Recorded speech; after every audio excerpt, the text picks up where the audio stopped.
서는 비상계엄 사태 진상규명을 위한 국회 국정조사 특별위원회 청문회가 열리고 있습니다. 한덕수 국무총리는 비상입법기구에 관한 쪽지를 보지 못했다고 답했습니다. 국회 취재기자 연결해서 자세한 소식 들어보겠습니다. 양소리 기자. 네, 잠시 정회했던 국정조사 특위 청문회가 오후 3시부터 이어지고 있습니다. 당초 국조특위는 오늘 청문회에 윤 대통령을 포함한 70여 명을 증인으로 채택했는데요. 결국 윤 대통령은 국회에 출석하지 않았습니다. 이후 청문회에 참석하지 않은 윤 대통령 등 7명에 대한 동행명령장 발부 안건이 표결에 붙여졌고 야당 주도로 가결됐습니다. 오전 청문회에서는 윤 대통령이 계엄 당시 최상목 권한대행에게 전달했다고 알려진 비상입법기구 관련 예산 쪽지에 대해 질의가 이뤄졌습니다. 한덕수 국무총리는 그러나 충격적인 상황이어서 보지 못했다는 취지로 답했습니다. 대통령 생일잔치로 논란이 된 김성훈 경호차장의 출석도 이목을 끌었습니다.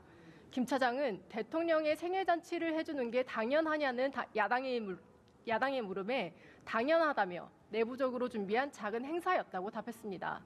또 윤 대통령의 비화폰 서버 삭제를 지시했냐는 질문에 김 차장은 사실이 아니다며 비화폰 서버는 자동 삭제하게 돼 있다고 말했습니다. 네, 다음 주부터 설 연휴가 시작되는데 정치권도 민생 경제에 부쩍 신경을 쓰는 모습이죠. 네, 그렇습니다. 다만 민생 문제를 둘러싼 여야의 입장차도 드러났는데요.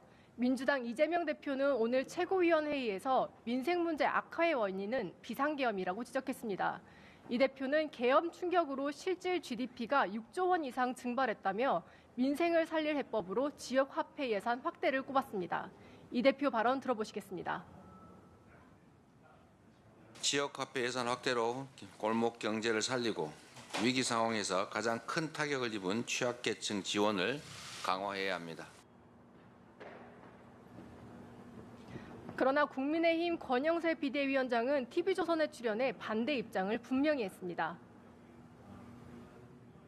지역화폐 같은 경우는 전 국민을 대상으로 하는 거기 때문에 이 실제 우리 내수라든지 우리 그 민생에 도움이 되는 부분이 그렇게 이 효율성에서 좋지를 않습니다. 국민의힘은 설 연휴를 앞두고 현장 행보를 강화하는 모습입니다. 권 위원장은 오늘 오후 대한노인회를 찾아 설 명절 인사를 하고 노인 문제를 경청합니다. 또 권성동 원내대표는 한국은행을 방문해 금리와 환율 문제를 보고받을 예정입니다. 이런 가운데 국민의힘 원내 지도부는 오늘 오전 윤 대통령 탄핵 심판을 공정하게 진행해달라며 헌법재판소를 항의 방문했습니다. 하지만 헌재 측은 합의된 바가 없다며 출입을 허용하지 않았는데요. 권성동 원내대표는 닫힌 정문 앞에서 탄핵 소추된 장관들의 사건도 대통령의 탄핵 심판 절차와 속도를 맞춰야 한다고 요구했습니다. 지금까지 국회에서 전해드렸습니다.